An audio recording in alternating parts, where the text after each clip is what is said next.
Hello students, today I will discuss a new rearrangement reaction. Their name is Wagner-Meerwein rearrangement reaction. Let's see what is the definition. It is a carbocation rearrangement reaction in which an hydrogen alkyl or aryl group migrate one carbon to another carbon to stabilize a carbocation intermediate in acidic medium. It means इस reaction के अंदर होगा क्या, जैसे कि हमने pinacol to पिनाकोलोन rearrangement में देखा था. ये just like similar to pinacol pinacolone reaction. क्या होगा कि इसके अंदर कार्बोकेटाइन का रीअरेंजमेंट होगा. कार्बोकेटाइन कौन हो सकता है, यहाँ पर हमारे एल्काइल एराइल जो भी होंगे ये ग्रुप माइग्रेट होंगे यहाँ से और कार्बोकेटाइन फॉर्म अप होगा. तो जब कार्बोकेटाइन फॉर्म अप होगा तो वो स्टेबलाइज करने के लिए क्या होता है कि वो वन कार्बन से अनदर कार्बन पर चला जाता है, जिससे उसकी स्टेबिलिटी बढ़ जाती है और फिर उसके बाद अपना फाइनल प्रोडक्ट फॉर्म करता है. तो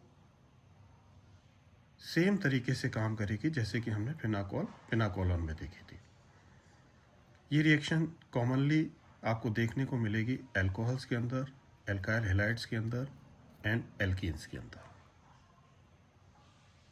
तो शुरू करते हैं, इसकी रिएक्शन देखते हैं. पहले ये हमने एक अल्कोहल लिया जिसको हमने सल्फ्यूरिक एसिड की प्रेजेंस में हीट किया. तो यहाँ पर दो प्रोडक्ट फॉर्म हो रहे हैं, एक रीअरेंज्ड प्रोडक्ट और एक नॉर्मल प्रोडक्ट. तो नॉर्मल प्रोडक्ट कैसे होगा, जब अल्कोहल की रिएक्शन करते हैं तो यहाँ से और यहाँ से आपका वाटर मॉलिक्यूल रिमूव हो जाता है और एल्कीन फॉर्म हो जाता है. और रीअरेंज में क्या होगा कि यहाँ से एक एल्काइल ग्रुप शिफ्ट होगा और इसके पास पहुँचेगा, तो ये रीअरेंज प्रोडक्ट फॉर्म होगा. सिमिलर तरीके से हमने एक अनदर एग्जांपल लिया नियोपेंटाइल अल्कोहल का. तो सेम वे में रिएक्ट किया तो यहाँ पर भी दो प्रोडक्ट फॉर्म हो रहे हैं एल्कीन. एक को मेजर कहा, एक को माइनर कहा है. ये रूल के अकॉर्डिंग होता है, कैसे है let's see later. Further new example लिया हमने, जो कि हमने कहा था ये कहाँ मिलेगी, अल्कोहल में, एल्काइल हैलाइड में, एल्कीन्स में. तो हमने यहाँ एक एल्काइल हैलाइड का एग्जांपल भी लिया जिसका नाम है नियोपेंटाइल ब्रोमाइड. तो नियोपेंटाइल ब्रोमाइड बेस की प्रेजेंस में SN1 टाइप की रिएक्शन देगा और यहाँ से दो प्रोडक्ट फॉर्म करेगा, एक अल्कोहल बनाएगा और एक एल्कीन फॉर्म करेगा. तो अब ये दो पॉसिबिलिटीज़ यहाँ पर दिखेंगी आपको कि कैसे ये अल्कोहल फॉर्म करेगा और कैसे एल्कीन फॉर्म करेगा. तो that is the important point, जिसके लिए हमने नोट भी लिखा है यहाँ पर कि क्या लिखा है, rearranged 3 degree carbocation which can either accept a nucleophile from the solvent to give alcohol or eliminate a proton to give olefin. इसका मतलब हुआ कि जब आप मैकेनिज्म करेंगे तो वहाँ पर कार्बोकेटाइन जब आप बनाएंगे फिर उसे स्टेबलाइज करेंगे माइग्रेशन के द्वारा, तो 3 डिग्री कार्बोकेटाइन जनरेट हो जाएगा. अब वो 3 डिग्री कार्बोकेटाइन जो जनरेट होगा उसके साथ दो पॉसिबिलिटीज़ होंगी, either accept nucleophile from solvent. अगर सॉल्वेंट में से न्यूक्लियोफाइल को एक्सेप्ट कर ले तो ये अल्कोहल देगा, और अगर अपने मंदे से प्रोटॉन को एलिमिनेट कर दे तो एल्कीन फॉर्म करेगा, ओलिफिन फॉर्म करेगा. तो जैसे एग्जांपल को हमने यहाँ कंसीडर किया, एग्जांपल लिया 3 dimethyl 2 bromo butane. SN1 type की रिएक्शन हुई बेस की प्रेजेंस में. तो क्या हुआ कि पहले यहाँ से ये एलिमिनेट हुआ, हटा यहाँ से, और कार्बोकेटाइन फॉर्म हुआ.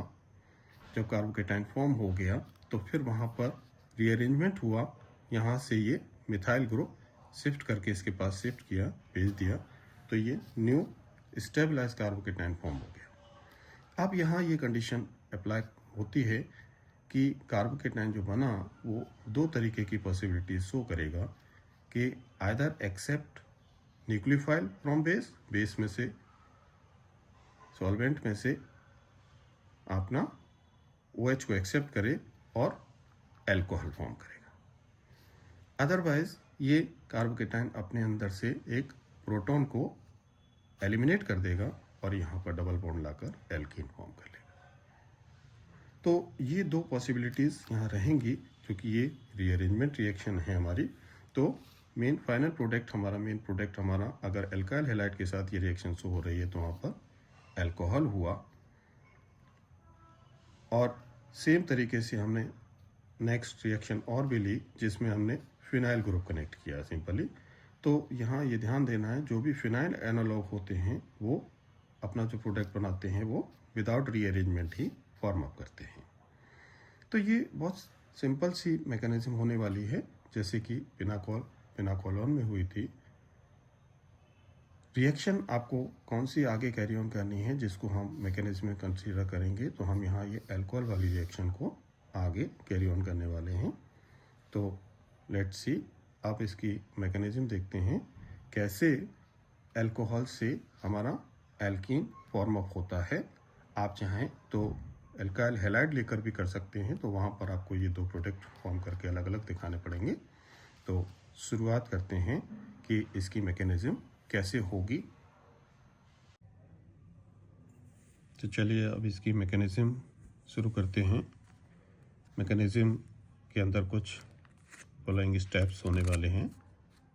नंबर फर्स्ट स्टेप, इसका नाम है फॉर्मेशन ऑफ कार्बोकेटाइन। इस स्टेप के अंदर कार्बोकेटाइन का जनरेशन होगा। इस स्टेप के अंदर दो काम हो रहे हैं जो कि हमने पिनाकोल टू पिनाकोलोन में किए थे। तो दो स्टेप बना दिए थे इसी स्टेप के, जिसमें पहले स्टेप का नाम था protonation of alcohol, then second step का नाम था फॉर्मेशन ऑफ कार्बोकेटाइन। तो यहाँ हमने दोनों स्टेप्स एक ही में कंसीडर कर दिए हैं। तो काम दोनों एक साथ हो रहे हैं। पहले काम हो रहा है प्रोटोनेशन ऑफ अल्कोहल। तो सल्फ्यूरिक एसिड की प्रेजेंस में ये प्रोटॉन आकर यहाँ पर हाइड्रोक्साइल ग्रुप से कनेक्ट होता है और प्रोटोनेटेड अल्कोहल फॉर्म कर देता है। नेक्स्ट यही प्रोटोनेटेड अल्कोहल फिर अपने अंदर से ये वाटर को रिमूव कर देता है तो कार्बोकेटाइन फॉर्म कर लेता है। अब क्या हुआ इस स्टेप के अंदर?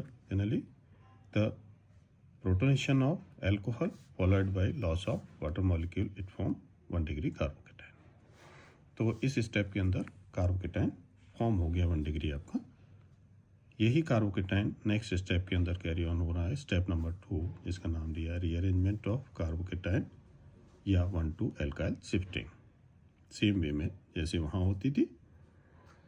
तो क्या होगा, 1 डिग्री कार्बोकेटाइन में यहाँ से मिथाइल ग्रुप शिफ्ट होकर इसके साथ कनेक्ट होगा और 3 डिग्री कार्बोकेटाइन फॉर्म कर देगा आपका।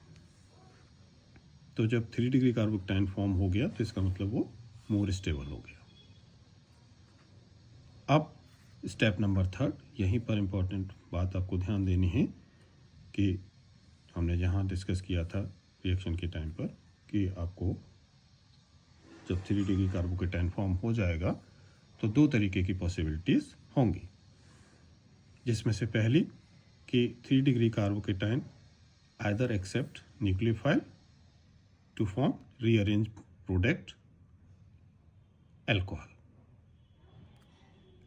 और अदरवाइज डिप्रोटोनेशन के थ्रू एल्कीन फॉर्म करेगा।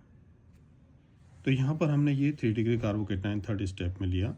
तो यहाँ पर दोनों पॉसिबिलिटीज़ को शो करके दिखाया है। फर्स्ट पॉसिबिलिटी ली कि अगर बेस में से सॉल्वेंट में से न्यूक्लियोफाइल ले लेता है ये, तो न्यूक्लियोफाइल लेगा तो OH यहाँ पर आया जैसे सपोज, तो ये OH यहाँ पॉजिटिव चार्ज से कनेक्ट हो गया और रीअरेंज्ड प्रोडक्ट अल्कोहल फॉर्म कर देगा। और दूसरा पॉसिबिलिटी हुई कि अगर अपने अंदर से ये प्रोटॉन रिलीज कर दे, प्रोटॉन को एलिमिनेट कर दे तो एल्कीन फॉर्म कर देगा। तो प्रोटॉन की पॉसिबिलिटी दो जगह से हो रही है, एक यहाँ से रिलीज करता है तो ये प्रोडक्ट फॉर्म हो गया, और अगर यहाँ से रिलीज करता है तो ये प्रोडक्ट फॉर्म हो गया, जिनको हमने नाम दिया है मेजर और माइनर प्रोडक्ट। तो ये आप जब हमने रिएक्शन लिखी है यहाँ पर, तो उसमें यहाँ एक रीअरेंज्ड प्रोडक्ट मिस हो गया है लिखने के लिए, वहाँ आप इसको लिख लें। वहाँ सिर्फ 2 मेजर और माइनर प्रोडक्ट ही लिखे गए हैं, तो वहाँ ये मिस हो गया है, इसको आप लिख लेंगे वहाँ पर, क्योंकि दोनों पॉसिबिलिटीज़ हैं यहाँ पर। न्यूक्लियोफाइल को एक्सेप्ट करेगा तो अल्कोहल फॉर्म करेगा, और प्रोटॉन रिलीज करेगा तो एल्कीन फॉर्म करेगा। तो ये सिंपल सी रिएक्शन हुई जैसे फिनाकोलोन की है। सिमिलर वे में स्टेप्स के नाम भी वही रहे आपके, 2 स्टेप्स। इसको अगर 2 में कन्वर्ट करते हैं तो 2 हो जाते हैं, अदरवाइज 1 2 3 स्टेप। 3rd स्टेप में ही आपको थोड़ा ध्यान देना है कि क्या चेंजेस आने वाला है इसके अंदर। तो ये आप ट्राई करें, इजीली हो जाएगी रिएक्शन। और यहाँ नोट लिखा है कि rearrangement does not occur if the initially formed carbocation can stabilize by other factor. यानी रीअरेंजमेंट की ज़रूरत नहीं पड़ेगी यदि आपका कार्बोकेटाइन जो बना है ऑलरेडी वह किसी भी कारण से वो स्टेबलाइज है अनदर फैक्टर के द्वारा, तो आपको रीअरेंजमेंट की आवश्यकता नहीं होगी, यानी नॉर्मल प्रोडक्ट ही फॉर्म अप करेंगे आप। Thank you.